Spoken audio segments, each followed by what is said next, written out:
helicopters. With their unique ability to hover, take off, and land vertically, they are, without doubt, among the coolest machines ever spawned from the mind of man. Beyond simply being cool, however, they've also been revolutionary, becoming indispensable in roles ranging from medical air ambulances to heavy lifting operations, military missions, and even urban transportation. And today, over the next 90 minutes or so, it's a long one, we're gonna deep dive into helicopters and tell you just about everything you need to know about them. So get comfy, buckle up, because like I say, this video is quite long.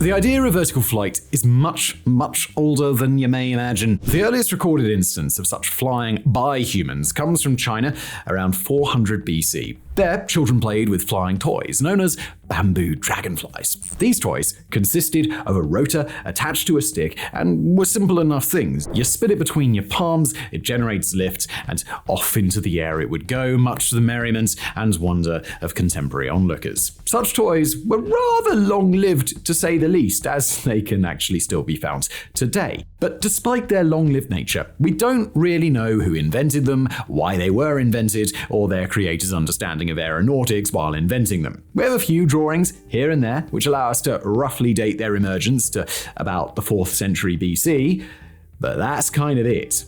So vast is the more in our understanding that we don't get anything concrete at all until 800 or so years after they were first depicted, when renowned ancient Chinese polymath Gi Hong jotted down notes explaining their aeronautical principles in his 4th century AD work, Baohuzi. Although crude by contemporary standards, he was writing 1600 years ago, the principles he laid out were actually sound enough.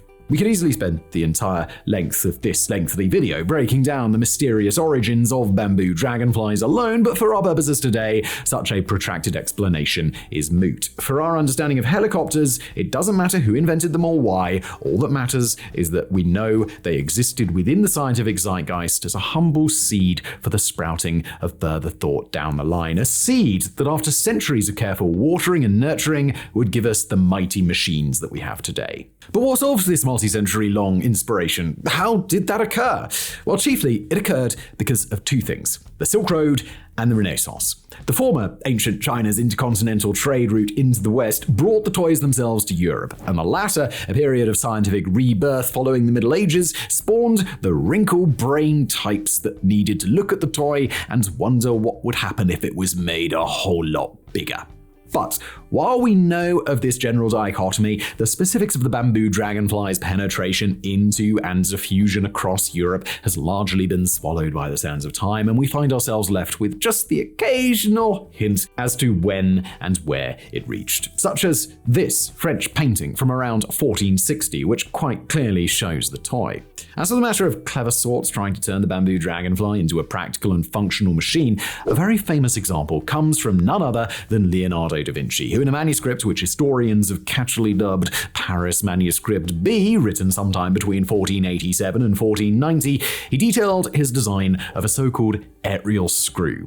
This was a large machine that measured roughly 15 feet in breadth by another 15 feet in height and featured a large spiraling, screw-shaped rotor made of starch-stiffened linen stretched around a wooden frame. This rotor was then connected via a common crank to a series of levers, which could then be turned by a crew of men buried in the depths of the machine, which could generate lift and send the machine soaring off into the sky. Happy days.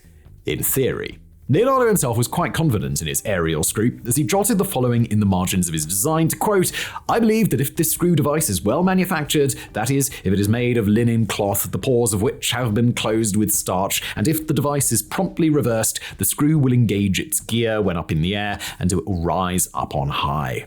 This video is brought to you by the fantastic people over at Squarespace. Whether you're launching a mega project, or just diving into the world of online content, probably more likely, Squarespace is the go-to platform for making your dreams come true. Squarespace is the all-in-one website platform for entrepreneurs like you, helping you stand out and succeed online. Imagine this.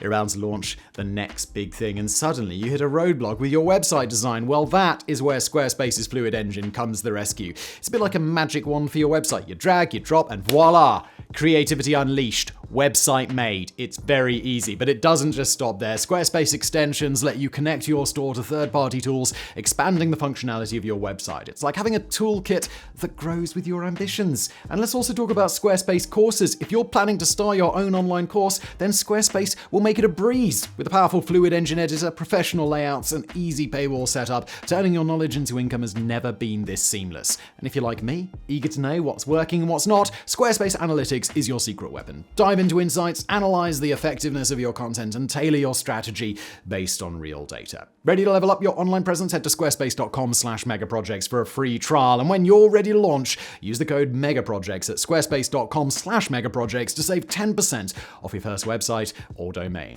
Thanks to Squarespace for sponsoring, and now back to it.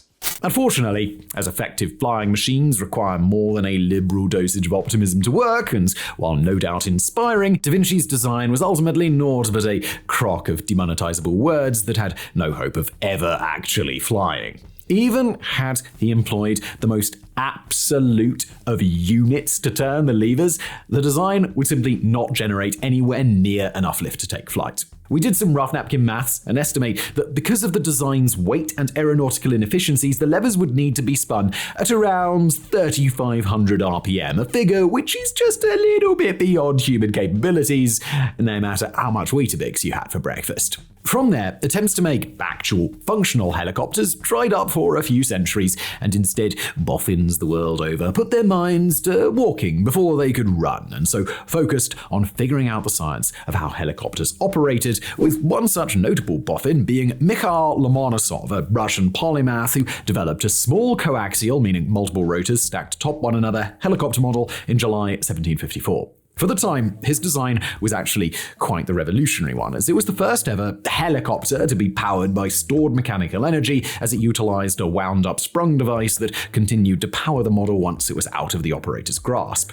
Peter III, Emperor of Russia, for his part, proved fascinated by the device and duly threw a generous stack of rubles at Lomonosov to further develop his model as a lift system for meteorological instruments, a role in which it performed well, at least according to the few sources available. Then there was the French duo of Christian Delannoy, a renowned naturalist, and M. Bienvenu, his mechanic, whose first name has been lost to history. They demonstrated their own spin on the bamboo dragonfly to the French Academy of Sciences in 1784 with a design that replaced the traditional wooden rotor with a pair of counter-rotating coaxial rotors made out of turkey feathers, a small but revolutionary innovation that had hit on something big. Weight, or rather lack of it, was crucial for efficient flight and the maximum utilization of lift. Ultimately, this period of toy refining spawned more innovations and breakthroughs in the understanding of flight than, well, we've had hot dinners. So let's blitz through a few of them double quick and then move on. There was George Cayley, a British aeronautical pioneer who combined the innovations of Lomonosov,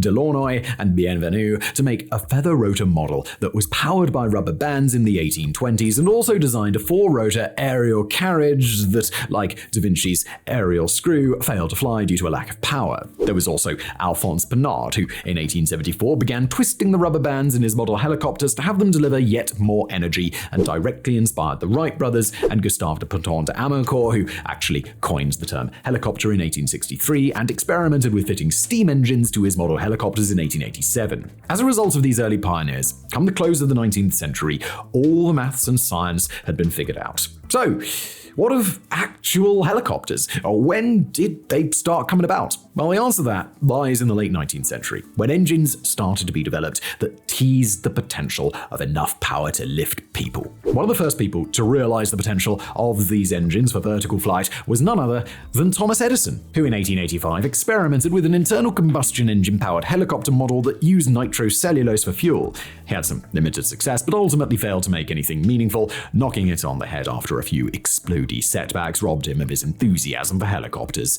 Explosions have a tendency to. Then we get to Jacques and Louis Breguet, who, depending on who you ask, may just have developed the first actual helicopter. Working in the very early 20th century, they began tinkering with airfoils, shapes designed to produce lift when air flows over them. Imagine holding your hand flat out of a car window while moving. If you tilt your hand slightly upwards, it lifts. That's because the shape of your hand has diverted the air to create lift. Airfoils work in a similar way. They have a particular shape that makes air move faster over the top of the wing than underneath it. This difference in speed creates lower pressure on the top and higher pressure on the bottom, generating lift. Having made good progress with these experiments, they soon turned their efforts to making something practical out of what they'd learned, which resulted in the creation of gyroplane number 1 in 1907. This was quite a primitive thing by modern standards, as you can see from this picture, being made from an uncovered tubular steel frame with a single seat for the pilot and an engine in the center, away from which radiated 4 arms, which carried a pair of 4-bladed rotors,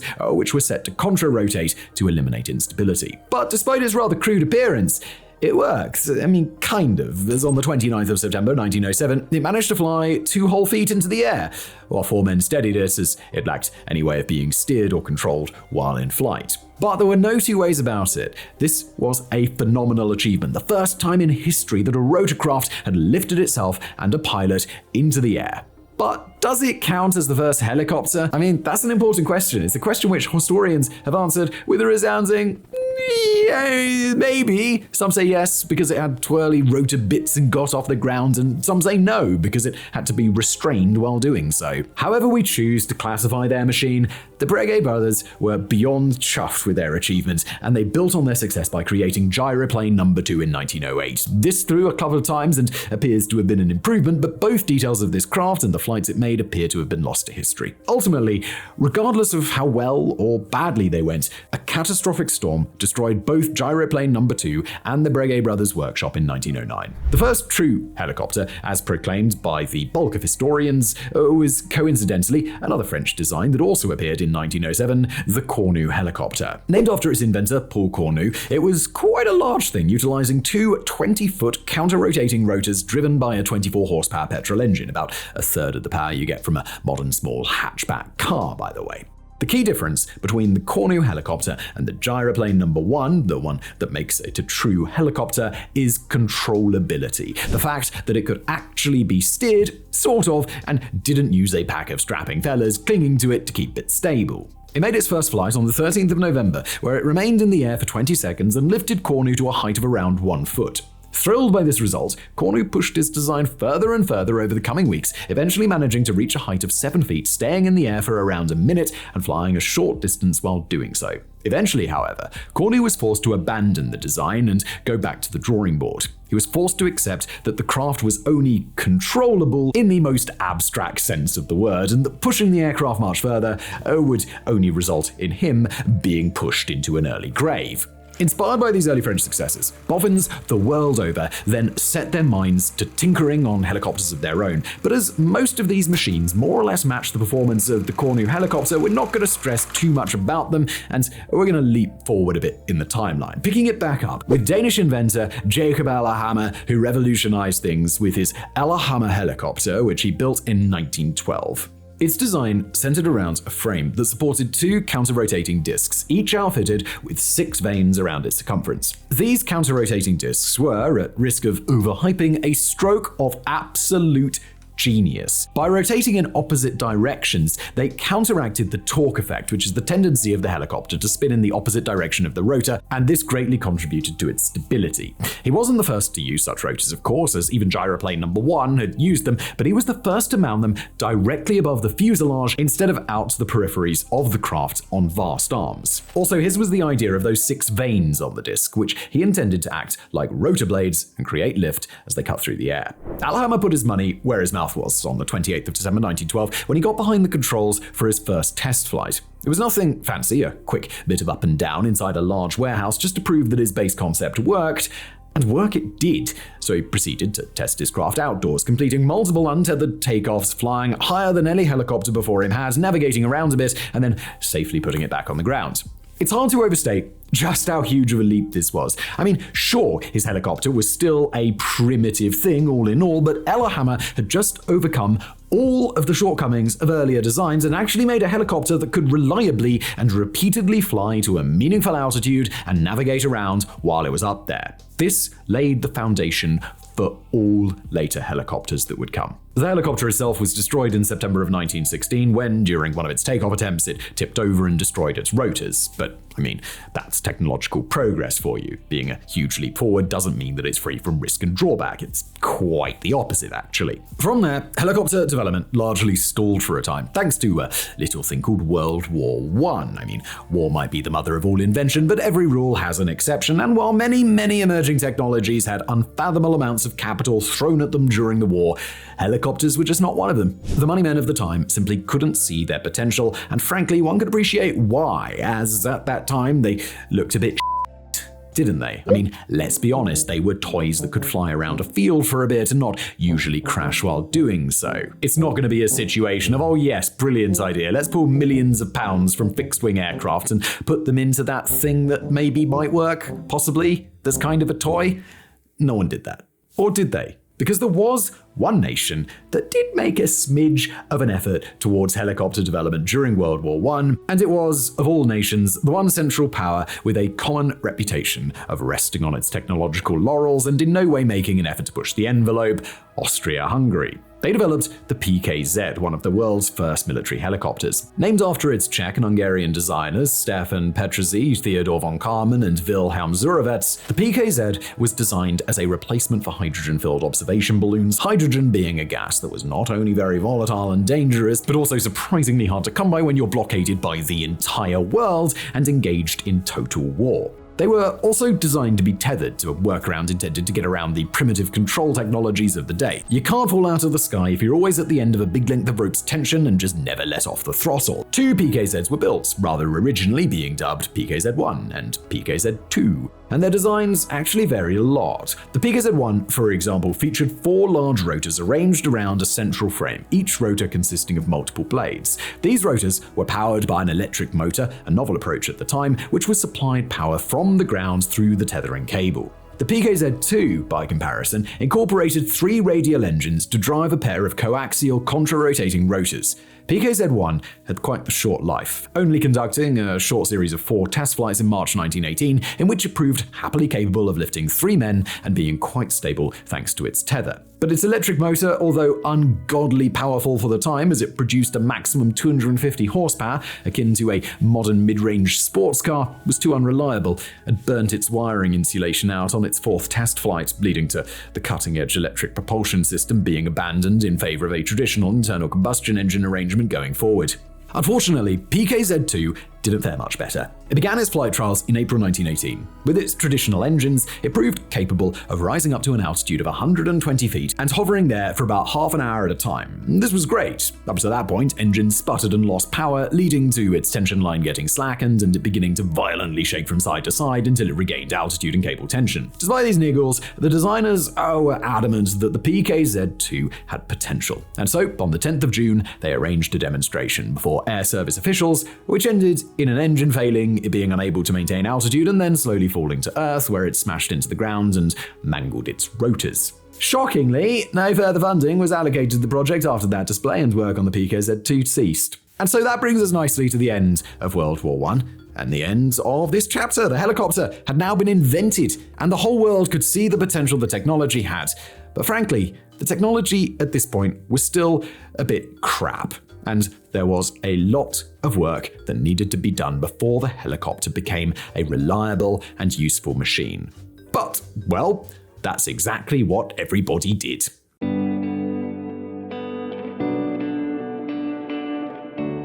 In the interwar years, interest in helicopters absolutely exploded. And as a result, the amount of wrinkly-brained engineers working tirelessly to finally get them right and earn the megabucks that would no doubt be yielded exploded with it. Consequently, there are far too many for us to be able to go into every single pioneer and their work in depth, or we couldn't even manage it in the barren company of the last chapter. So, let us instead touch only on the most relevant and influential pioneers of this period, chief among which is Argentinian Raul Pateras Pescara de Castelluccio, who developed 2 fundamental design aspects of modern helicopters: cyclic pitch and auto-rotation.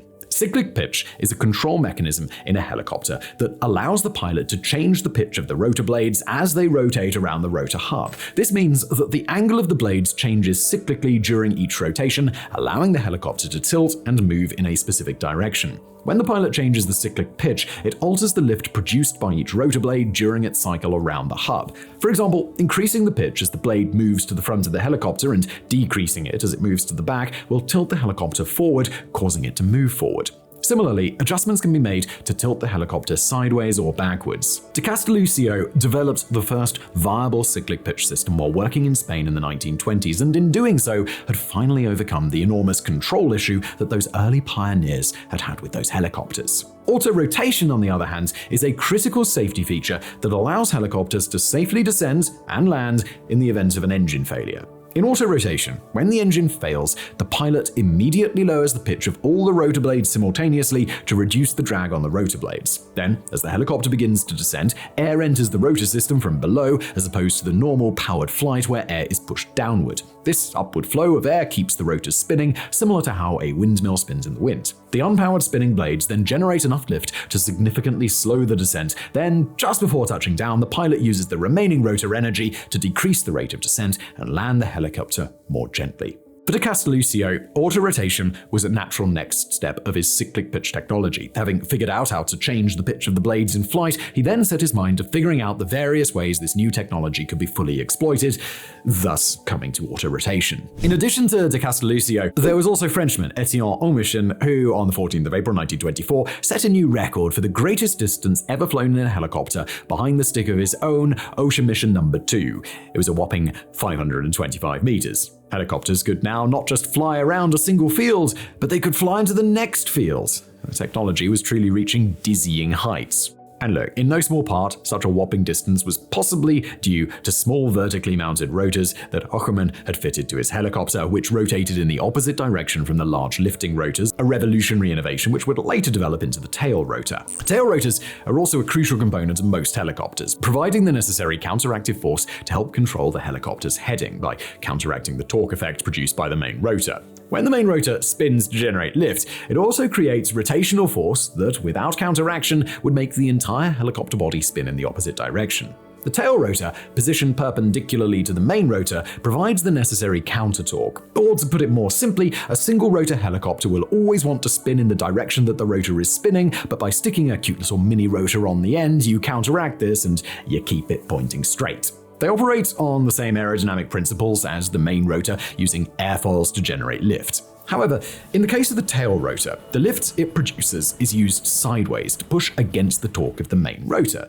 Also key in this period was Dutch engineer Albert Gilles von Bauhammer, thanks to his development of collective pitch control, a mechanism that simultaneously changes the pitch angle of all the main rotor blades. Unlike cyclic pitch, which changes the pitch of each blade individually as it rotates around the rotor hub, collective pitch alters the pitch of all the blades at the same time by the same amount. This change in pitch affects the overall lift produced by the rotor system. And note here, collective pitch control wasn't a replacement for cyclic pitch. Rather, it was another tool the pilots had at their disposal to control their aircraft, with both being suited for different situations. And also, do note further, for obvious reasons, it was also quite the nice complement to De Castelluccio's work with auto-rotation. Being able to adjust the collective pitch proved crucial for vertical takeoff, landing, and controlling altitude.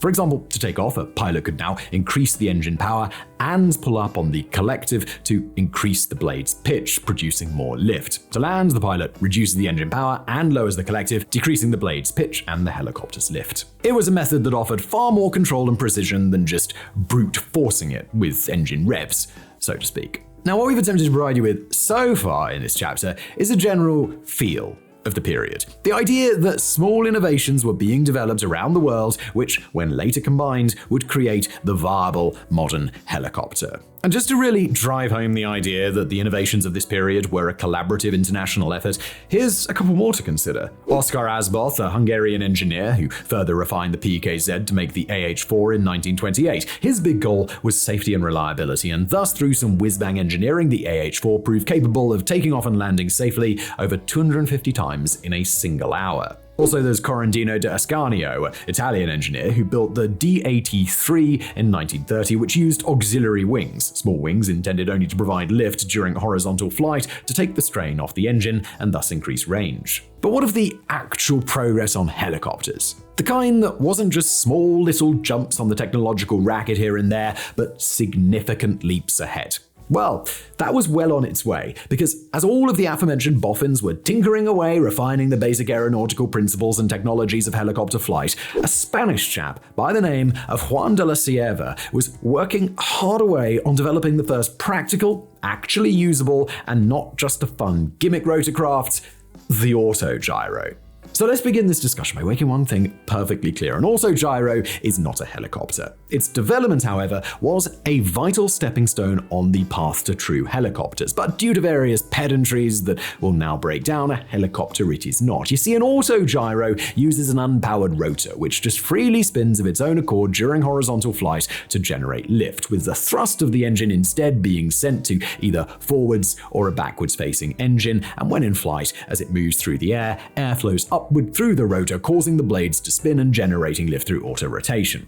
To put it more simply, an autogyro is a kind of proto-helicopter that uses a free-spinning rotor in place of fixed wings. As a result of this, autogyros cannot hover. Some, especially fancy modern ones, can descend on auto-rotation so slowly that they appear to hover, but do note that it's really just an illusion. De la Cierva's work on autogyros began in the early 1920s after a series of near-fatal accidents on fixed-wing aircraft convinced the lifelong aeronautical engineer that safety, above all else, had to be the main priority for future aircraft development. As such, he envisioned the autogyro not just as a placeholder helicopter to fill the gaps until true helicopters became viable, but as a replacement for fixed-wing aircraft, one that, should any mechanical whoopsie-daisy occur during flight, the aircraft could gaily float its way back down to Earth on auto-rotation rather than killing all of its occupants in a monstrous inferno. He was also inspired directly by de Casalucio, who had been working in Spain when he developed auto-rotation, as we previously mentioned. After much tinkering, de la Cierva's first autogyro, the C4, took its maiden flight in January 1923, and all appeared well. It was controllable, fast, nimble, but the real test wouldn't come until later that month, when, as they often did during this period, his engine failed mid-flight, and much to his vindication, he was able to happily maneuver the aircraft back down to the ground on auto-rotation with significantly more control than the fixed-wing aircraft of the day. But its development hadn't been easy, and while he ultimately found success, de la Cierva had to jump through many hurdles. One of the critical challenges that de la Cierva faced was dissymmetry of lift, an unequal amount of lift on opposite sides of the rotor during forward flight. This phenomenon occurs naturally due to slight variations in airspeed, but resulted in considerable instability and control problems in the early prototypes. He got around this problem by developing the articulated rotor hub, an innovation that allows each rotor blade to move independently by several degrees as needed during flight. This helps the helicopter to be more stable and easier to control. But with those kinks ironed out and his successful test flight completed, all that was left to do was to demonstrate the C4 to the Spanish military in the hopes of winning a juicy government contract. And, well, that's exactly what happens, and thus the seeds of an autogyro empire were planted, as not just the Spanish military, but militaries the world over wanted in on the autogyro. But while de la Cierva earned himself a pretty penny flogging his autogyros to the world, it wasn't a technology he had a monopoly on, and so a plethora of different designs emerged in the interwar years, with examples including the Kellett KD-1, a 1934 American adaptation of one of de la Cierva's later designs. It was used by both the US military, who used it in the reconnaissance role, and the US Postal Service, who used it to operate the world's first scheduled airmail service. There's also the Pitcairn PC-82, another American model hailing from 1931 that is notable for being the first rotary-wing aircraft to carry a US president in 1934, namely FDR, and also being the first rotary-wing aircraft to land on the White House lawn in 1931. Then there's the WWII W2, an experimental 1934 British model that led to a series of successful autogyros produced under the WWII WX nomenclature. There's also the Avro Rotor, a 1934 license-produced de la Cierva design produced in Britain for use by the Royal Air Force, where it served in training, reconnaissance, and radar instrument calibration duties. And finally, the Burl A1, an experimental 1934 American model aimed at exploring the use of the autogyro as a photograph-taking military observation aircraft.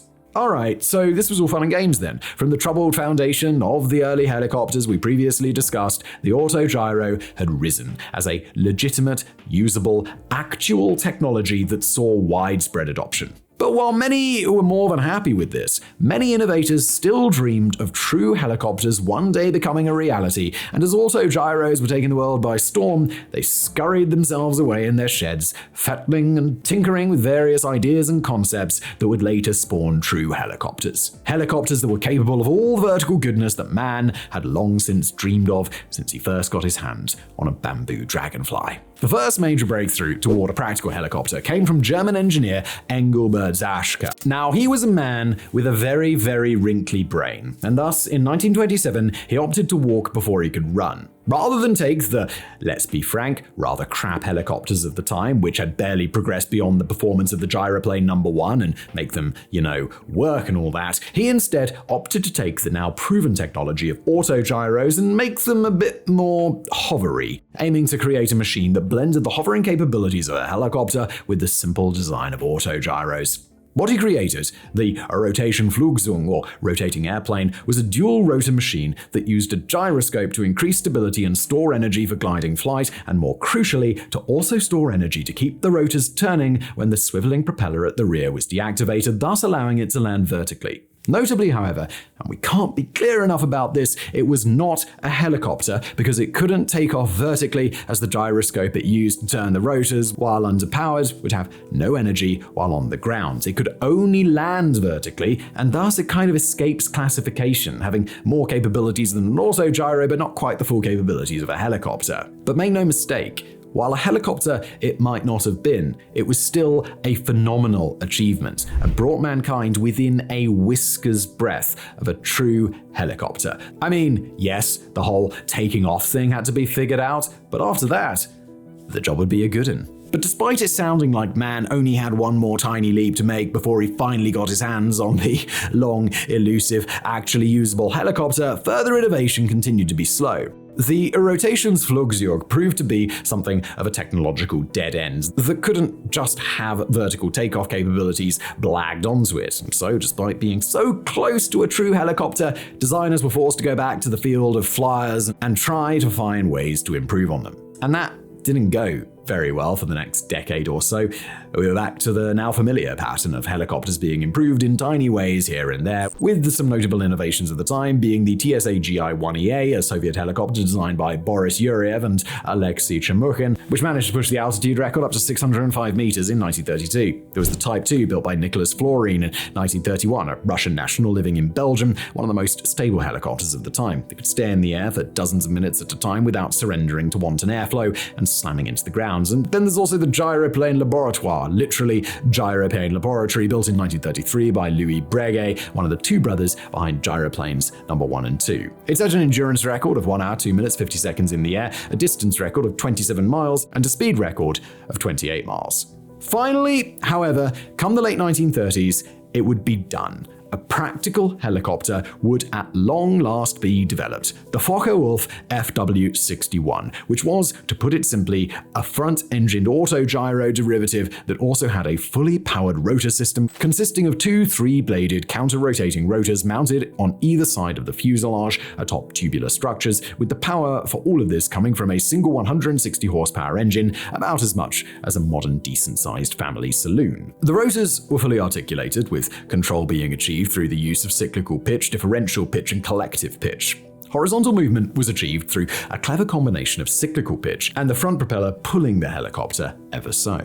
Although this arrangement is unconventional by modern standards, this was it, an actually usable, practical helicopter. It could fly horizontally, it could land and take off vertically. The works, everything we expect from a helicopter.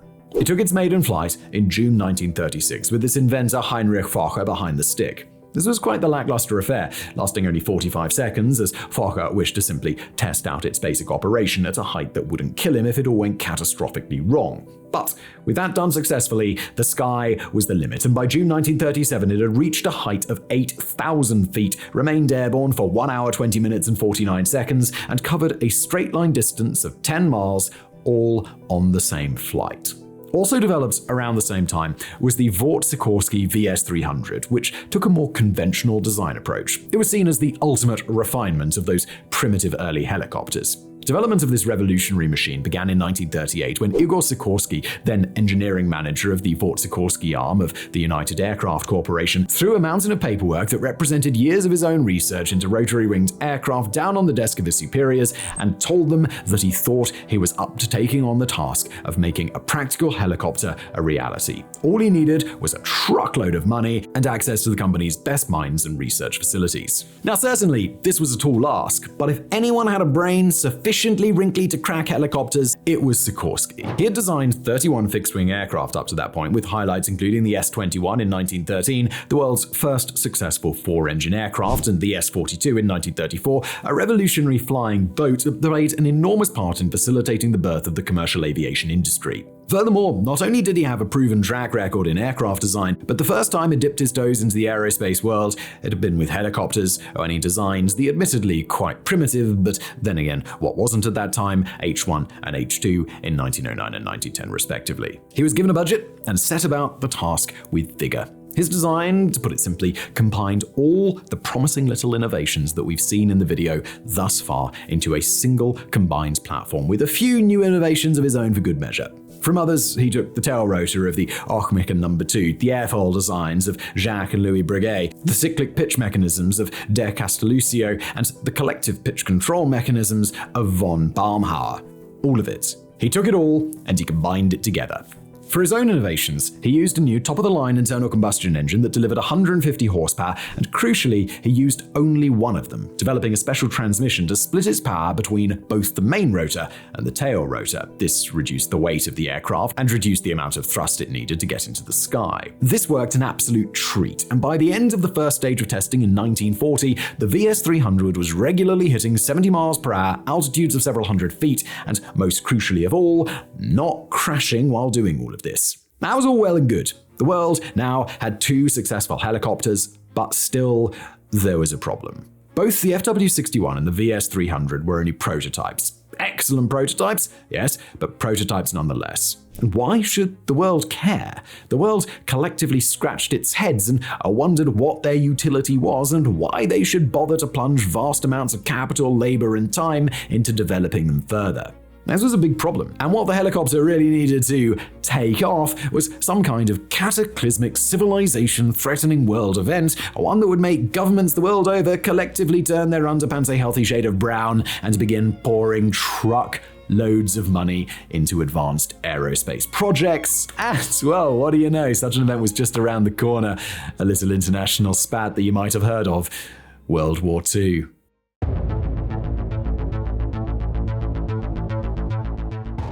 Eager to get an edge in World War II, helicopter development was now a high priority the world over. Not a top priority, but it was certainly up there. So now let's break down how development progressed in all the major aerospace powers, and along the way, learn about all the major technological developments that occurred as they all competed with one another to pump out the most advanced and modern designs. Germany, the nation which had produced the first practical helicopter, surprisingly made only limited use of them during the conflict. They recognized the potential utility of the technology, certainly, and were absolutely eager to keep their leading edge, but the Nazi government simply didn't prioritize them, instead choosing to pump their limited resources into more proven fixed-wing aircraft technologies and churning out yet more stupid and over-engineered tanks for their imperialist expansion across Europe. Despite this, however, some resources did trickle down to the bottom of the totem pole, and as a result, a few interesting designs did come about, albeit in limited numbers. Chief among these is the Flettner Fi-282 Colibri. This was Nazi Germany's most heavily produced helicopter, of which a whopping 24 were made. It began as an improvement to the earlier Flettner Fi-265, a small experimental helicopter whose development was funded by the German Navy, the Kriegsmarine, as they saw potential for a small helicopter as a submarine-based reconnaissance aircraft. The Colibri's development was also funded by the Kriegsmarine for much the same reasons. Despite its humble size, however, its design is a surprisingly interesting one, as it utilized an intermeshing rotor arrangement, which is to say a pair of two side-mounted rotors which traveled through each other's paths of rotation during flight. These two rotors counteract the natural spin that makes an uncountered helicopter naturally spin in the direction of the rotors, and thus do away with the need to utilize a tail rotor for counter-torque. These two mighty rotors were also fed from the same engine using a 160 horsepower radial engine that used a front-mounted transmission and gearbox arrangement that split the power equally between them, and naturally they were also fitted with timing gears that prevented the rather obvious issue that might come from having two rotors intersect with one another. That would be bad. The unorthodox little helicopter was put into production in 1942 and served initially just with the Kriegsmarine, being used to ferry items and personnel between ships as well as carry out reconnaissance duties.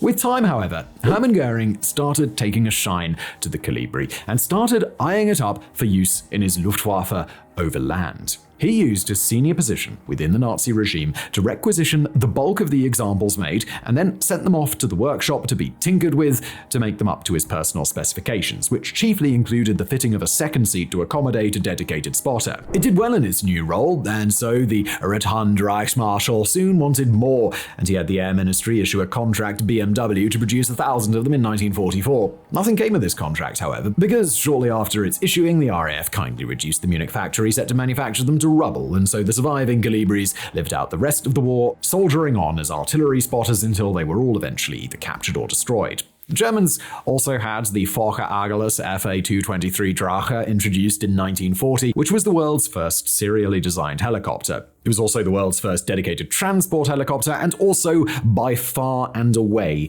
the most advanced of the war.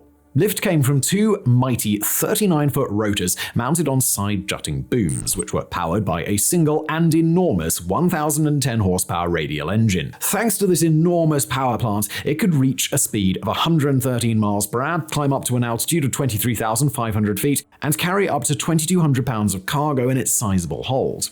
As you probably guessed from its appearance, it has its roots in the FW61, with its development basically being a process of the Nazi government throwing some cash at Heinrich Fokker and saying, we like that thing, I'll just make it bigger so we can actually, use it for stuff beyond just looking pretty and people going, ooh, wow. So beyond its general beginning, the main design difference between the Drache and the FW61 was the total elimination of its front-facing propeller, because it turns out angled rotors produced all of the forward lift that one could ever need when they have a 505 horsepower engine being used to feed them. Ultimately, despite the great promise many Nazi bigwigs had for the Drache, its low place on the production pecking order meant that only 20 examples were produced come the war's end, and of those 20, not many of them actually did a whole lot. A few were used in mountain rescue efforts here and there, a couple were used to recover crashed aircraft from time to time, but that was about it. The most interesting feat undertaken by a Drache was probably being the first helicopter to cross the English Channel, which one did on the 6th of September 1945 while flying under British colours. It was a captured example that was being sent back to Blighty to be pulled apart and studied by the boffins at the RAF. Also of note, although it is debatable whether or not it is really a helicopter per se, is the Baumgartel Heliofly 3, a series of experimental backpack helicopters built by its namesake Paul Baumgartel. Sadly, we know next to nothing about these mad little things. We have only this one picture, and this sort of reveals it to be more of a chair helicopter than a backpack one, but that's all the information that we could get our hands on, and it all comes from a single book published all the way back in 1985, which states that it was powered by a 16 horsepower engine, about the same as what is put out by those tiny modern 125cc motorbikes you're forced to learn on as a kid. We also know that he used a pair of contra-rotating rotors, but beyond that, nothing. So with that, let's move on to look at the wartime helicopters of the USA. And in doing so, there can only be one place to begin, with the Sikorsky R4, the world's first mass-produced helicopter. Development of the R4 was simple enough. It was, to put it simply, a VS-300 that had been tinkered with and refined further to make it suitable for mass production and subsequent military use, and around 100 to 130 of these things were built. It was built around a frame of thick steel tubing, with all but its rearmost section covered in tightly stretched fabric. It was also given a fully enclosed cabin and a dual control arrangement for a two-man crew, and its power came from a 165 horsepower radial engine. Unlike basically every other helicopter of the war, the R4 saw quite a fair share of action. It was deployed heavily in East Asia, where it was utilized as a rescue craft, with the first such operation taking place between the 22nd and the 23rd of April 1944 in Burma, in which an R4 being piloted by the United States Army Air Force, USAAF, rescued a downed Chinese pilot and his 3 British passengers, making 2 trips to collect them all. The R4 performed well despite strain on the engine with all the weight, and got them all out of there without incident. Sometimes the rescues can be a little more hair-raising though, such as one undertaken in the Philippines on the 15th of June 1945, in which 2 soldiers with major head wounds were pulled out of the front lines from land so dense that no fixed-wing aircraft could ever have hoped to land there, and by all accounts, both the Americans and Japanese alike were stunned by the RAF's sudden appearance, such an aircraft appearing to them like something pulled straight from the pages of science fiction. It is ultimately unknown just how many soldiers had their lives saved by the RAFs in East Asia, as such a history simply hasn't been written yet, but with there being many accounts existing such as these, we can certainly be sure in the knowledge that their efforts were invaluable. RAFs in East Asia were also employed to ferry components between the many floating aviation repair units that the Allies set up in the theatre, units that simply would not have been possible without the R4 and its ability to land on the deck of basically any old ship that had a flat bit of metal going spare, which made it a vital tool for continuing the air war out in that remote corner of the world. There's nothing too crazy to report about this. The R4s were reliable, did their duty well, didn't have many incidents. And that's pretty much the helicopter story in World War II. They were a proper thing, finally, but their numbers were small, with their contribution to the war basically being just acting as occasionally handy gimmicks here and there. Post-war, however, efforts would be made to really fully make use of the helicopter's revolutionary potential. So now, let's close this chapter and learn all about it.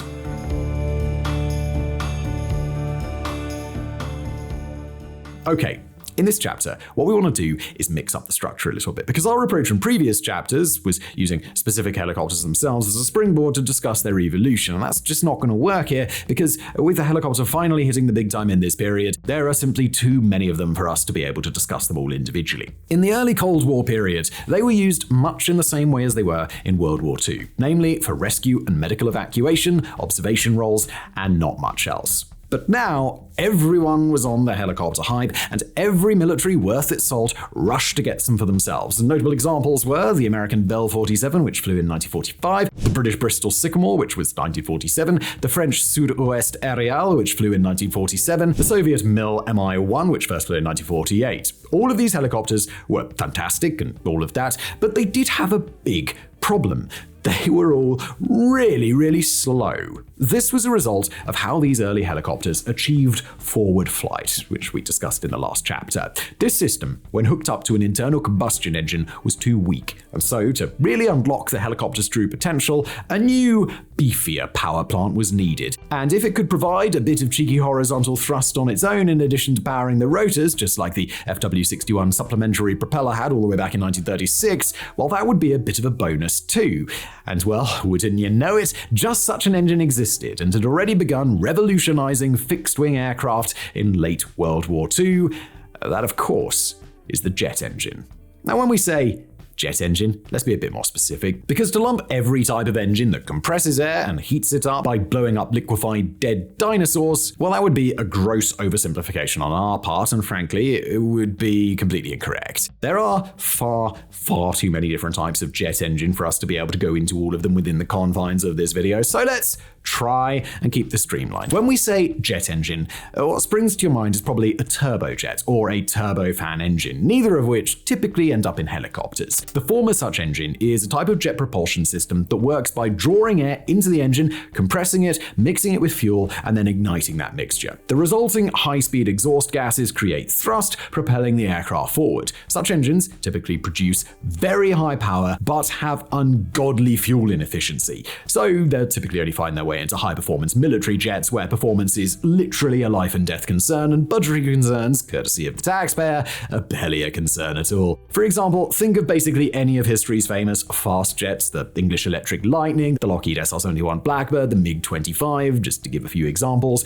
They all used such engines, and as a result, could hit simply blistering speeds. A turbofan engine is, to put it simply, the result of boffins looking at a turbojet and saying, yeah, I mean, that's great and all, but what if we weren't dancing with bankruptcy every time we put this thing in the sky? It's in essence a turbojet with a whopping great extra fan on the front, which draws in secondary airflow that passes around the actual engine itself and provides bonus thrust at the expense of no extra fuel, thus making it more fuel efficient than a traditional turbojet. You find this kind of engine on the big commercial jets that take you on holiday. Think the Boeing 747, 787, and Airbus A320s and A380s. As we said before our explanation, neither of these engines typically find their way into helicopters. Although there's always annoying exceptions to meddle with our nice streamlined explanation, but just don't worry about them, we won't. Instead, when we say jet engine in the context of helicopters, what we're actually referring to is turboshaft engines, a jet engine that uses the rotation produced during the compression and combustion process to drive a shaft. This shaft then powers the vehicle's rotor, propellers, or any machinery requiring rotational force. Note also, turboshaft engines still produce some thrust out the back like a normal jet engine, as after all, air is still being made hot and driven through it, but such thrust is just a side bonus in a turboshaft, and significantly less than that which is derived from powering the shaft. So then, how did turboshafts end up being implemented into helicopters? Well, to answer that, we've got to look at the Kaman K-225, the first ever helicopter to be fitted with such an engine. It first flew in 1947, at which point it was just one of many ever so slightly improved internal combustion powered experimental helicopters, the likes of which we have an absolute litany of in this period and thus aren't of too great of interest to us. But then, in 1951, Charles Kaman, the inventor and namesake of the helicopter, replaced the 220 horsepower internal combustion engine with a 175 horsepower turboshaft engine at the behest of the US Navy. Now, this might sound like a step backwards, but it was actually revolutionary, as the new engine weighed considerably less and thus massively increased the helicopter's power-to-weight ratio and, by extension, its performance also. This naturally raised eyebrows across the board, and Kaman was duly bestowed with a truckload of cash to fund further tinkering, which resulted in the Kaman HTK-1 being modified with a twin-turboshaft engine arrangement in 1954. This proved even more revolutionary. It operated on a simple principle of one engine per rotor to work around having to engineer fancy and complicated transmissions to split power, and it worked an absolute treat, producing a simply insane amount of power for its time, 380 horsepower, equivalent to a nice modern sports car. And yeah, we know the FA223 Darker with its over 1,000 horsepower engine is lingering in this chapter as a bit of an elephant in the room, but bear with us, post-war designers were conservative sorts, and they had yet to have the idea of just going absolutely mental and slapping a monstrously large engine in a helicopter just yet, so bear with us, we will get there. But while America had gotten the first turboshaft-powered helicopters into the sky, they were just prototypes, proof of concepts as it were. When it came to actually putting such a helicopter into production, America would be beaten to the finish line by that mainstay of helicopter development, France, whose Aerospatiale Alouette 2 took to the skies in 1957. This venerable little helicopter, which remains in service to this day, was what would become known as a light/utility helicopter, a type of helicopter designed to be small, nimble, and, in a word, just handy. It's not designed for any specific task, but just to be highly adaptable so that it could lend itself to a number of roles. The exact nature of these roles vary by the doctrine of the military that is using them, but for the Alouette 2, that included observation, photography, air-sea rescue, liaison and training, casualty evacuation, and even some limited offensive capabilities when it was jury-rigged with torpedoes or anti-tank missiles. Like we say, the exact utility of light utility helicopters was varied, but it was always in this kind of ballpark, with equivalent helicopters from other nations being the British Westland Scout and the Soviet Mil Mi-2, both of which were also handy little do-it-all helicopters. And also, please note, going forwards, assume every helicopter we mention is turboshaft powered unless we say otherwise, because the technology proliferated so quickly that it rapidly became the standard power plant on all but the cheapest, most entry-level civilian enthusiast helicopters. So, let's now backtrack slightly and focus on the limited offensive capabilities of early helicopters, because from them would spawn the helicopter's arguably most important and, let's be frank, coolest military application, the attack helicopter. This is a type of helicopter built for one reason and one reason alone: to kill, specifically things on the ground. Although, because history loves exceptions that ruin the historian's ability to accurately sum up big topics, there is also the odd one with the ability to blow up flying stuff too. The attack helicopter itself can trace its lineage back to those early do-it-all light utility helicopters such as the Alouette 2, which had rudimentary weapons duct taped to them, and it proved to be most promising with those weapons. More specifically, it goes back to the Korean War, when the Americans began mounting rockets, cannons, and machine guns, literally anything that went bang without being too heavy, to their utility helicopters such as the Sikorsky H-34.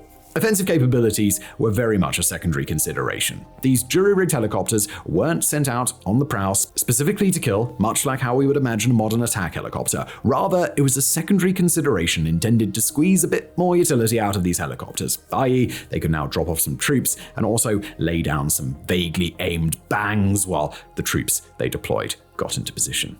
And we can't stress the whole inaccuracy thing enough either. These were jury-rigged systems after all, which were aimed either by the pilot just eyeballing it or by having a vaguely indicative crosshair bolted to his cockpit. Advanced targeting computers and aiming systems that would make modern attack helicopters so lethal were still a really long way away. But really, the Americans were just playing with the idea in the Korean War. It was a limited, local-level experiment, and it would instead, as it often did with helicopters, fall to the French to try and figure out how to do it properly as they really explored the idea during the Algerian War. Their experiments were humble at first and consisted simply of taking Bell 47s, specifically ones decked out for medical evacuation with 2 handy stretchers either side of the fuselage, and turning those stretchers into platforms on which a gunner could sit and operate machine guns that were handily bolted on the side. These showed promise as they allowed the French to easily deploy heavy firepower out on remote mountain ridges and peaks which would have taken infantry hours, if not days, to reach on foot.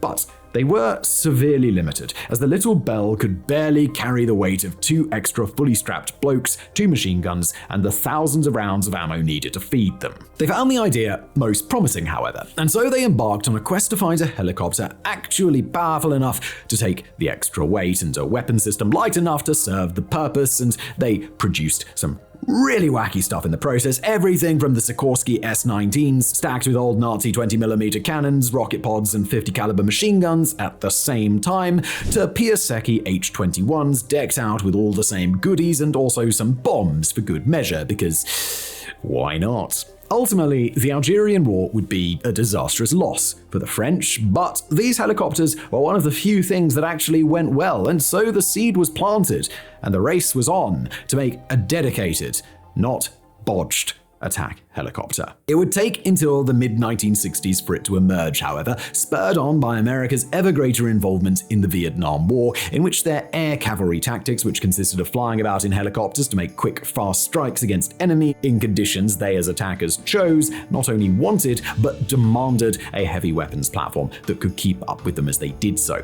And what better way to get such a thing than by taking the very utility helicopter that was ferrying troops about, the Bell UH-1 Iroquois, better known as the Huey, slim it down and chop out the passenger compartment, pop on some wings that can carry some heavy weaponry and an aimable nose-mounted cannon, and for good measure, also chuck in some basic ballistic computers so that the gunner can actually hit stuff. And well, that's exactly what they did, and thus the Bell AH-1 Cobra was born. It first entered service in 1967. To say the Cobra was a game changer would be an understatement of biblical proportions. It was fast, agile, and deadly. This allowed it to perform its initial mission of just supporting the infantry with flying colors, proving more than able to not only keep up with the aerial infantry, but to outpace them, allowing it to clear out landing zones well in advance of the arrival of ground forces, and as time went on, it found further utility beyond its initial scope, with some including being formed into aerial rocket artillery units, which would fly into something tricky double quick, reduce the surrounding area to burning rubble, and then get out as quick as they got in before they got shot down, and also being made into so-called hunter-killer teams in which a Hughes OH-6 Cayuse would serve as their eyes, and they would be sent off to hunt specific high-value targets. But while the Americans might have been the first past the post, they were far from the only nation experimenting with attack helicopters in the period, as the Soviets had also been tinkering with the idea. Like everyone else, when they first dipped their toes into the helicopter pool, their initial experiments consisted of strapping various killing implements to the utility helicopters they already had in their infantry, Mi-2s with rocket pods, Mi-8s with rocket pods and cannons, that sort of thing. But when it came to making their first dedicated attack helicopter, they would take quite a different design approach to the Americans. They wanted a flying death machine that could also transport a small unit of soldiers, and thus they ended up with the MIL Mi-24 in 1972, an attack helicopter that could sport all manner of cannons in its aimable nose mount and all manner of secondary weapons on its wings, including, but by no means limited to, anti-tank missiles, conventional bombs, mine dispensers, rockets, gun pods, and anti-air missiles. Oh, and also, it could carry up to 8 soldiers in the back. Do note, however, that this attack helicopter with transport capabilities was unique not just to the Soviets, but to the Mi-24 itself, and basically every other attack helicopter ever made has been a Cobra-style, nothing but lots and lots of weapons-type design. So rare is this configuration, in fact, that in all of history, there are only really 3 other examples. The 1970s Sikorsky S-67 Black Hawk, which never even entered production, the also 1970s Romanian IAR-330 Puma, and the 1990s American MH-60 Direct Action Penetrator, a variant of the Sikorsky UH-60 Black Hawk. But let's leave the talk of attack helicopters there for now and move on to having a look at another specialist helicopter type that appeared in the early Cold War period: heavy lift helicopters. These are exactly what they sound like. Big helicopters designed to move really heavy stuff. The idea of such helicopters goes right back to the early post-World War II period when helicopters were first seeing widespread adoption, and arguably even earlier if we include the oddity that was the Drache, with designs from this period including the American Sikorsky CH-37 Mojave, which was introduced in 1956, the also American Piasecki H-21 from 1952, and the Soviet Yak-24 from 1955. Although they differed in their specifics, such as the CH-37 single-prop layout and both the H-21's and Yak-24's tandem rotor design, a type we haven't yet discussed that simply means one rotor at the front and one at the back, all of these early heavy-lift helicopters are cut from the same cloth as the Drache. Big fuselage to put stuff in, and really, really big internal combustion engines, with the CH-37, H-21 and Yak-24 all packing 4,200 horsepower, 1,425 horsepower, and 3,400 horsepower respectively. But while these are big numbers, so big that it's kind of impossible to compare them to a familiar car as we've done throughout this episode, they still weren't big enough, and these early models were plagued by performance issues and limited cargo capacities as a result, something that is best exemplified by the American Sikorsky S-60, one of history's first attempts at making a sky crane, the sort of helicopter that is basically just a flying frame with a cockpit and a big gap in the middle into which many things can be put. Well, only one of these was built, and despite it putting out 4,200 horsepower, it crashed in 1961 after it was overloaded. With our first generation being lacking, if one wishes to be generous, and downright useless if one wishes not to be generous, it wouldn't be until they started cramming turboshafts into them that they would actually blossom and come into their own. One of the most iconic from that actually works generation of heavy lift helicopters is undoubtedly the American Vertol, later Boeing CH-47 Chinook. Introduced in 1962, it's still going strong to this day. It utilizes twin turboshaft engines that, in their most powerful form, produce 12,000 horsepower between them, and thanks to them, it can happily carry up to 10 tons of cargo and top out at 196 miles per hour if not carrying any cargo. Also from Uncle Sam in this period was the CH-53 Sea Stallion, introduced in 1966. It also utilized 2 turboshaft engines that made 7,850 horsepower between them that allowed it to fit 13 tons of cargo into its vast cargo bay. Just like the Chinook, it was also blisteringly quick, far quicker than its bulbous appearance would have you believe, and actually being one of the fastest helicopters ever made, with it just about being able to reach 200 miles per hour if empty. Not to be outdone by the Americans, the Soviets also churned out their own turboshaft-powered heavy-lift helicopters, chief among which is the Mi-26, the largest helicopter ever put into mass production. First introduced in 1980, its twin turboshaft engines put out a frankly insane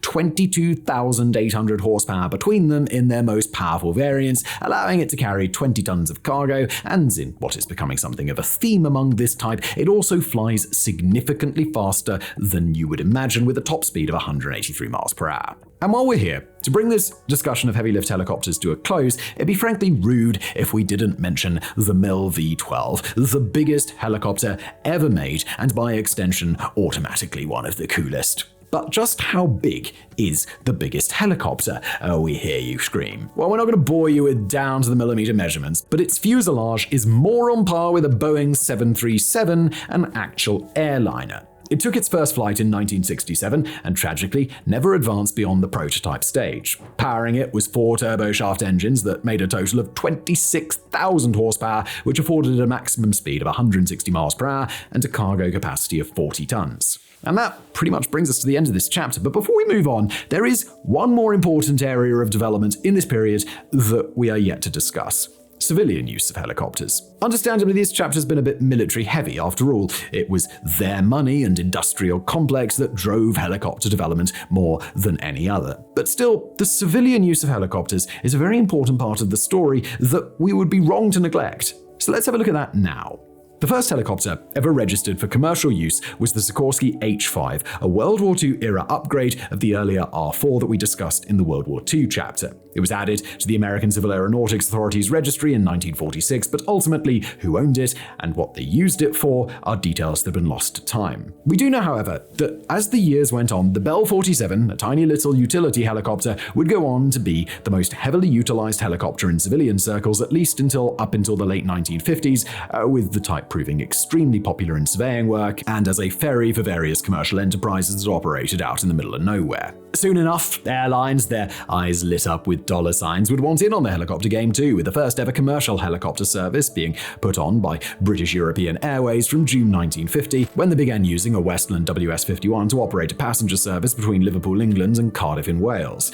The US followed a little while later with their first commercial helicopter service beginning operation in 1953, when airports such as Newark International in New Jersey and LaGuardia International in New York began offering shuttle services between one another. Sadly, however, the operator of these services and the type of helicopter they used remains unclear. As for the country's first proper chartered airline service using helicopters, that began in 1953, when New York Airways began operating scheduled passenger services out of the city. With time, helicopter airlines would go on to be attempted by many traditional airlines, but ultimately would struggle to find much commercial success. The aforementioned British European Airways was actually owned by British Airways themselves, and another example, KLM had KLM helicopters, but such services never really took off. The airlines and various sales reps from Sikorsky that traveled the world telling people that helicopter airlines would be the next big thing anticipated a client base of hyper-wealthy businessmen who were on tight schedules and for whom paying thousands, even back then, to save a few hours made perfect sense. Unfortunately, their target demographic disagreed that such a saving in time was worth the insane ticket fares, and by the 1970s, most helicopter airlines were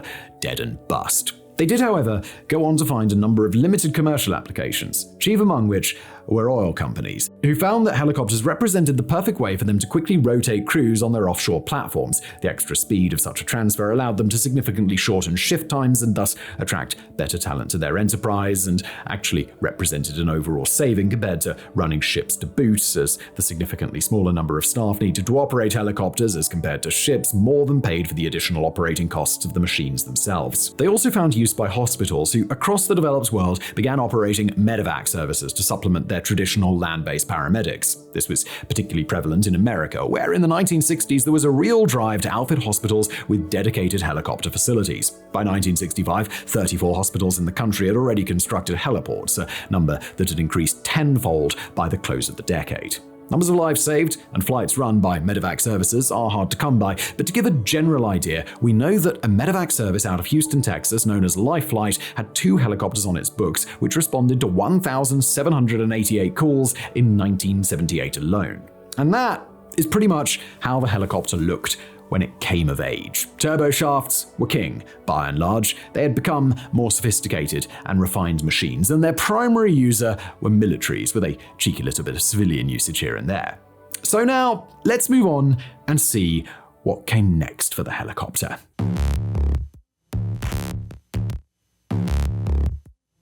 Now we have arrived in the mid-70s, and if you're watching this thinking that we are describing helicopters more or less as they are now 50 years later, well, you'd be absolutely correct, as helicopter technology has to a certain degree stagnated since then. The days of revolutionary leaps in technology were over, its base capabilities having been firmly discovered, proliferated and exploited, and as a result of this, improvements in helicopter technology from then on tended to be small, subtle improvements. Not that people didn't try revolutionary ideas though, they just never really worked out. So with that in mind, let's take a look at how helicopters progressed from there on, starting with those incremental improvements and then moving on to look at the attempts to revolutionize things a bit later. Let's start off with engine technology. From the 1970s onwards, engine refinement focused on enhancing fuel efficiency rather than just raw power. Despite admittedly not being quite as exciting as those early days that saw huge leaps in engine power, the rationale for doing so was quite sound. They wanted to make money, and both military and civilian customers were screaming out for more efficient efficient helicopters, the military wanting ones that could spend more time in the air and thus complete longer missions off a single tank of go juice, and the far more cost-conscious civilian sector just wanting helicopters that were less monstrously expensive to run. Many refinements came about to achieve this, but the most important one by far was full authority digital engine control systems,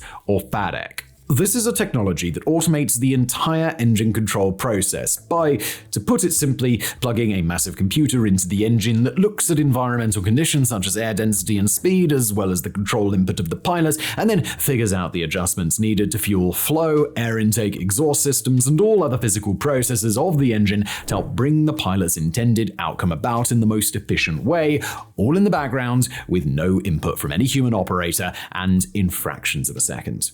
There are also other benefits to FADEC beyond just efficiency, because as a side bonus it also contributes to flight safety through pilot workload reduction, as with the engine's performance being automatically adjusted, crews can focus more on other aspects of flight, which is an obvious bonus in a place as busy, hectic, and ultimately dangerous as a cockpit. Moving on to other incremental improvements in later helicopter design, there's also the use of composite materials. Combinations of two different materials with different physical and chemical properties, examples of which would include carbon fiber, fiberglass, and glass fiber, all three of which found their way into helicopter design from the mid-1970s onward. Such materials have a plethora of advantages when utilized in helicopters, including being less prone to corrosion and less susceptible to fatigue, both of which make helicopters safer and less maintenance intensive. But those were all just side bonuses. The real advantage, the one that had late 20th century helicopters foaming at the mouth with excitement, was their remarkable strength-to-weight ratio, or to put it more simply, the fact that materials such as carbon fiber can match the strength of a traditional helicopter alloy such as aluminium with less material, thereby allowing designers to slash the weight of their helicopters without sacrificing structural strength or rigidity. And, well, as we have seen throughout this video, weight, or rather a lack of it, is very important in helicopter design. As for specific designs that pioneered the use of such materials, one of the very, very earliest was none other than the CH-47 Chinook that we met earlier when looking at heavy lift helicopters, as Boeing started partially incorporating fiberglass into its rotor blades all the way back in 1961, and by 1979 they had gone the whole way and started fitting it with rotors which were pure composite, being a fiberglass and titanium mix mounted to a polymer composite core. You might remember us mentioning that the Chinook was way faster than its size and bulbous appearance would lead you to believe, and that is in no small part down to this trailblazing use of composite materials and the radical amount of weight that they saved. Despite this trailblazing work in the 1960s, however,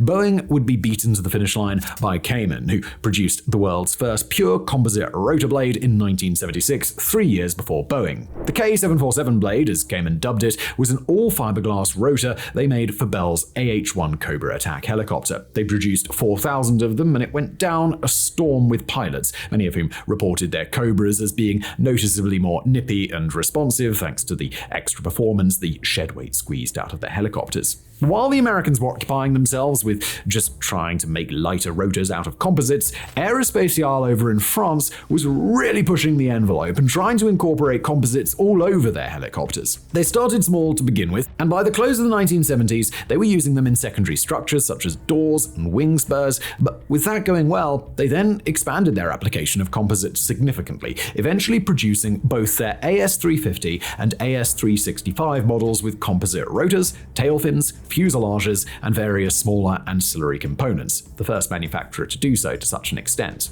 And since we just touched on them in passing, let's now take time to have a look at how rotor technology incrementally developed in the later 20th century, beyond just the use of composite materials. There was improvement in blade profiles, i.e. their shape, with more advanced airfoils being developed that gave significantly improved lift-to-drag ratio, meaning that the helicopters could achieve more lift from the same amount of power, greatly enhancing fuel efficiency and overall performance. And don't worry, because we're very sure very few of you want to sit through several thousand words of maths, we're not going to go into the specifics, just know that they got a lot better. Rotor noise reduction also became a big focus in this period, achieved through redesigning blade tips and integrating noise-dampening materials into either the blade's coating or directly into the composite material from which they were formed. The quieter helicopters this produced proved to be crucial not just for military applications, where being more sneaky was often a big and clever idea, but also for civil applications, to be kind neighbors, so to speak. Finally, integrated rotor anti-icing systems were also developed in this period. They could take the form of an actual system that saw heating elements stuffed inside the blades to heat them up and thus melt the ice, or through the use of hydrophobic coating systems that proved resistant to the buildup of ice in the first place.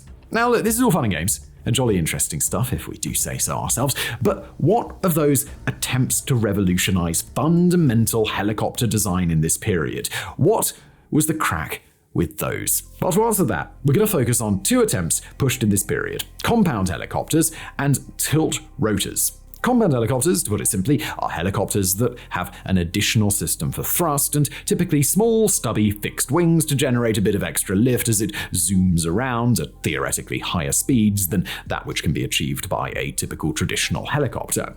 It was a simple enough idea, the blending of the best attributes of both helicopters and fixed-wing aircraft to create a machine that had the speed of the latter with the versatility of the former. The idea of such a helicopter significantly predates the focus of this chapter, and arguably the first practical helicopter was a compound. Do you remember the Focke-Wulf FW61 and its front-facing propeller that gave it a cheeky bit of forwards thrust? Well, according to some aviation historians, this makes it qualify as a compound helicopter, but others, by contrast, have absolutely none of that and point to the additional system of thrust that defines a compound helicopter as proof that the FW61 isn't one. As don't forget, it did only have one engine hooked up to its various rotors through elaborate gearing. Wherever the FW61 ultimately falls on the pedantry scale, however, it's none of our concern today. Just know that the idea of extra thrust was an old one.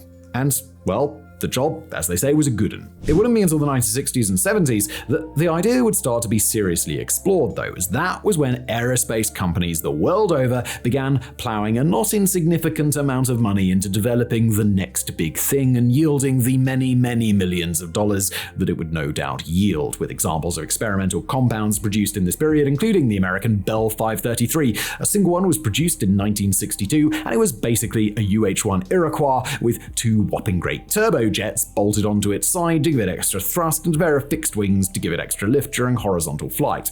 Although not picked up for further development, it was a technical success and reached a top speed of 360 miles per hour in testing. There's also the American Piasecki 16H Pathfinder. Two were built between 1962 and 1965. It was a modest little thing, built on quite a tight budget, and so it only ever reached 230 miles per hour. But still, it is one worth highlighting just to show you all that it wasn't just the big boys of the industry pushing to develop compound helicopters. Then there's the American Lockheed XH-51. Three of these were built between 1962 and 64, and unlike the Bell 533, it was a design fresh from the ground up. But like the 533, its extra power came in turbojet form, just one in this case though. It too was a technical success and reached a top speed of 303 miles per hour in testing. It was also picked up for further development, kind of, as although its specific design was progressed no further, lessons learned during its development would directly be implemented in the creation of its younger brother, the daddy of compound helicopters, the Lockheed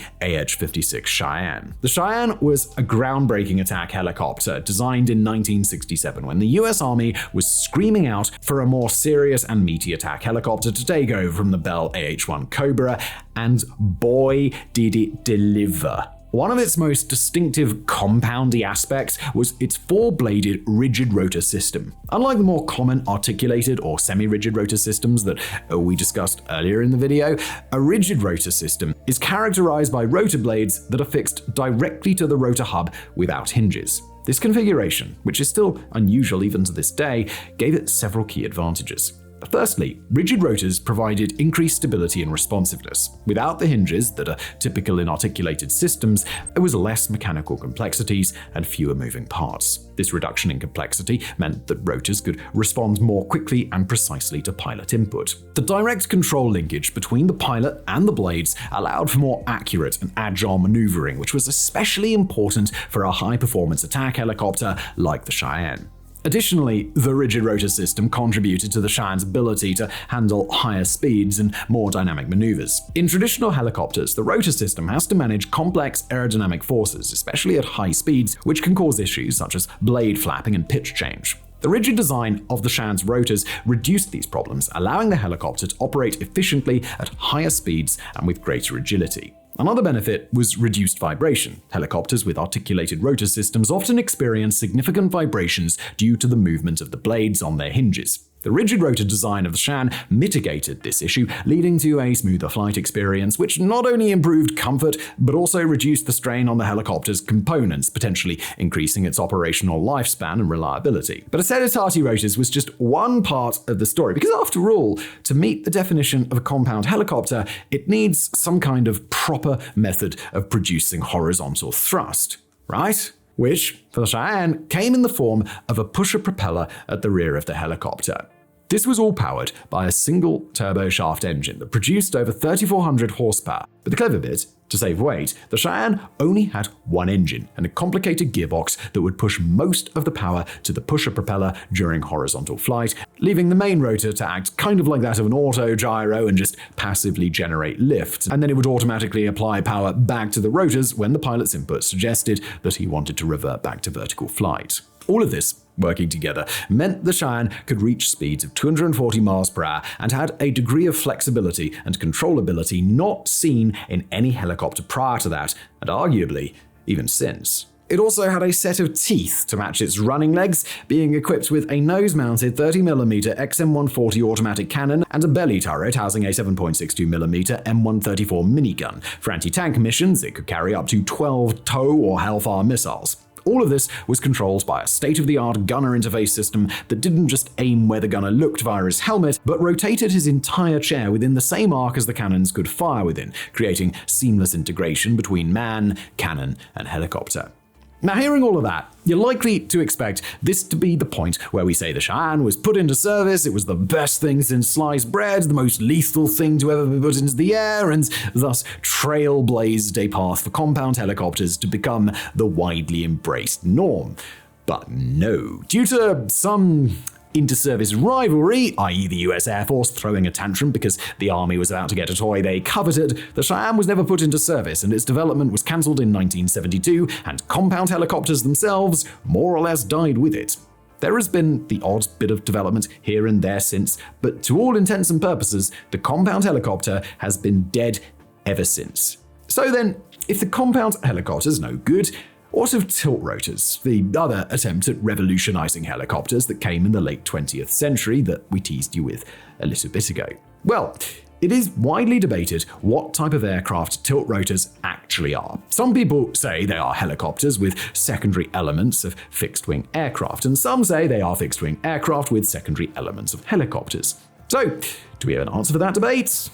Well, no. But for our purposes today, since some people consider them helicopters and they can fly vertically, we'll just treat them as helicopters and not worry that much about it. Okay, so now that we've got the pedantries out of the way, let's start with the big question. What even is a tilt rotor helicopter? Well, would you believe it? It turns out that a tilt rotor is an aircraft with rotors that tilt.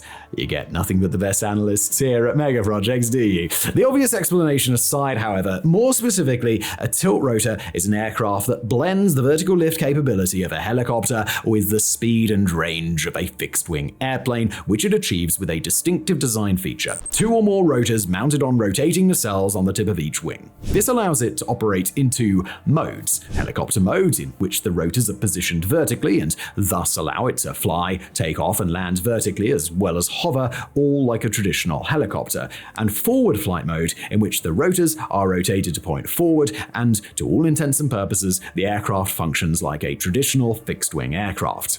This is intended to give the best of both worlds, the flexibility and ability to land anywhereness of a helicopter, combined with the greater speed and range of a fixed-wing aircraft. Now, tilt rotors are actually a much older idea than their inclusion in this part of the video might lead you to believe, with a patent for such an aircraft originally being filed all the way back in 1902 by French-Swiss brothers Henri and Armand Defoe. They actually then even built it and dubbed it the Defoe helicopter in 1905. However, due to the fact that we didn't even bother bother to mention it all the way back in Chapter 1, and it being from the early years of helicopters, you are probably already speculating that it was a big pile of crap that didn't actually work, and, well, you'd be absolutely right in that assumption. And indeed, being crap and not really working would go on to be a defining characteristic of tilt-rotor helicopters, arguably, right up until the present day. There were a few attempts at making tilt-rotor aircraft in the interwar period and World War II period, such as the P-10031 and the Fokker Achilles Fa-269 from Nazi Germany and the PL-16 from America, but as they either didn't work or even leave the drawing board, we're not going to dwell on them.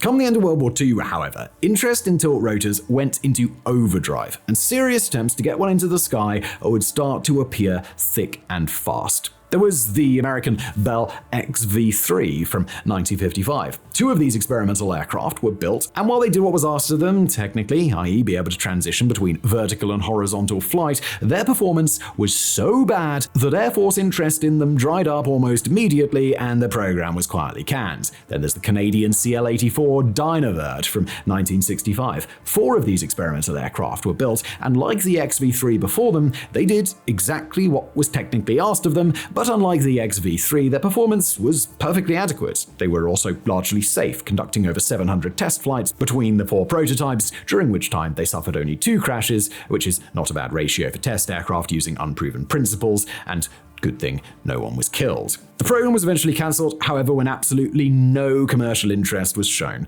And finally, there's the American Bell XV-15 from 1977. Two of these were built as experimental prototypes, and in stark contrast to its predecessor, the XV-3, the XV-15 was considered a resounding success, making seamless transitions between vertical and horizontal flight and showcasing improved performances and stability while in flight. As a result of this, it gained considerable interest from the military, which prompted further development and spawned the big boy of tilt rotors, the V-22 Osprey. Development of the V-22 began in the early 1980s as a joint effort between Bell Helicopter and Boeing Vertol. The idea was to meet the needs of all three branches of the US military, the Army, the Navy, and the Air Force, for a new type of aircraft that could perform various functions, including troop transport, medevac, and assault support, and tilt-rotor design, which had shown initial promise with Bell's own XV-15, seemed to be the perfect way to do it. The V-22 first flew in 1989, but its development was not without challenges, and the program, blighted by technical difficulties, delays, and budget overruns, as well as a number of accidents during testing that raised concerns about the aircraft's safety and reliability, saw its role be significantly delayed, with it not actually entering service until 2007. The design of the V-22 includes a fuselage similar to a conventional transport aircraft with a large cabin capable of carrying 24 troops or up to 20,000 pounds of cargo. The wings are equipped with nacelles at the end, each containing an engine and a 3-bladed prop rotor. These nacelles rotate 90 degrees, allowing the V-22 to transition between vertical and horizontal flight. 400 V-22s have currently been built and put into service with America and its allies, so, well, jobs are good and right. This was a revolution that totally worked. Surely. Well, hold your horses for a second, because while the V-22 might have found its way to service, it has proven to be so dangerous and accident-prone that its success, and thus the success of tilt rotors collectively, is very, very much still up for debate. As of the time of recording, the V-22 has crashed over 40 times, which equates to 10% of all V-22s ending their career by smashing into the ground, including 10 fatal crashes that have killed 57 people. But despite this, the US military has recently announced plans to supplement the V-22 with another tilt rotor in the coming years, the Bell V-280 Valor, which will replace the Sikorsky UH-60 Blackhawk. So, will it prove that all tilt rotors are a big pile of crap, or just the V-22? Well, with us not really having anything else to compare it to, ask us this question in a decade or so. We guess maybe we'll still be here. And thanks to the much delayed story of the V-22 dragging our timeline into the present day, that serves as the perfect point for us to bring this chapter to a close. We shall not do a chapter on the present because with the general stagnation in helicopter design that we alluded to, well, frankly, that portion of this video would be better spent elsewhere. Those innovations that we discussed earlier all came together to refine overall helicopter design, i.e. make them a bit faster, a tad quieter, and somewhat more economical, but that's really about it. In addition to this, helicopters are used in more or less all the same ways as they were back in the 1970s and 80s. So instead, rather than retreading old ground, let's move on to look at something much cooler as the end of this video begins to loom towards us over the horizon. Something like Chapter 6: Records. So alright then, before we head into our conclusion and bring this video to a close, there is just one last thing we need to do. Have a quick skim through the performance records of helicopters. This serves two purposes. Firstly, it's cool. I mean, who doesn't love hearing about man's coolest machine being pushed right to the ragged edge? And secondly, it also allows us to gain an appreciation of where helicopter technology currently stands. So, let's do it, shall we?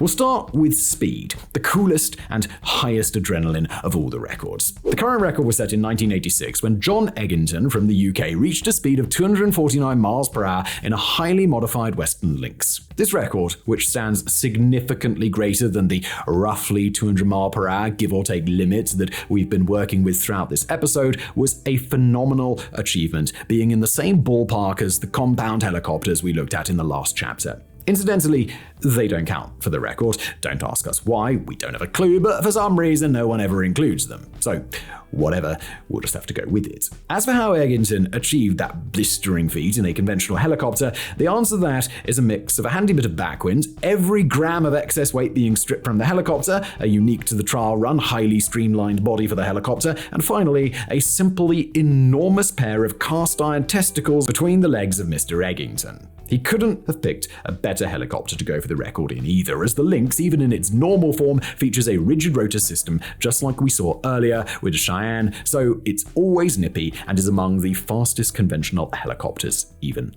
normally.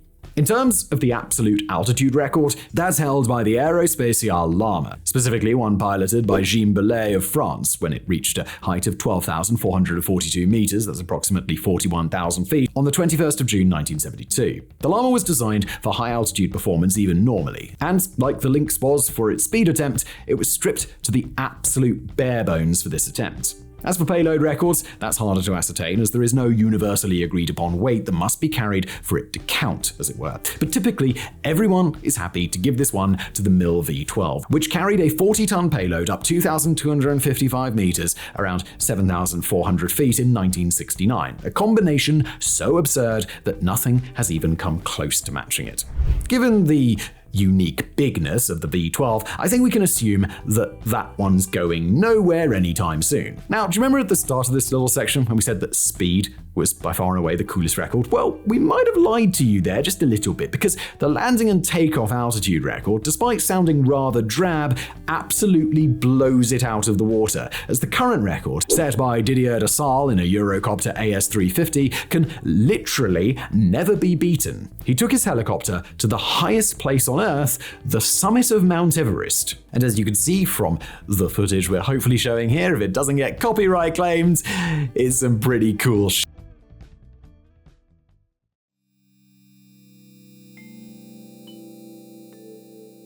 And so we find ourselves at the end of the helicopter's story, where we find it a very capable and awesome machine, but one that ultimately has changed very little since the 1970s, beyond continued efforts to further polish and refine normal helicopters, ever so in the various attempts of dubious success to revolutionize it here and there.